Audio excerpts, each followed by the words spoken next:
Hi viewers, welcome to my YouTube channel অন্নবিশ্বাস Arko official.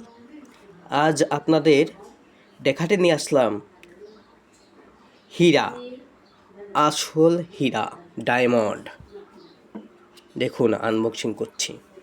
Please subscribe my YouTube channel যদি নতুন হয়ে থাকেন, আর অবশ্যই like, comment, share and subscribe করতে ভুলবেন না।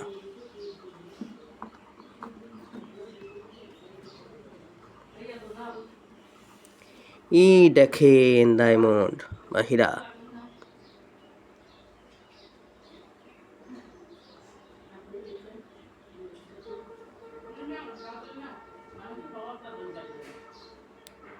দেখেন হীরা। Please subscribe my YouTube channel, like, comment and share. আর আসল হীরা দেখার জন্য সবাই এই ভিডিওটি শেয়ার করে দেবেন। ধন্যবাদ।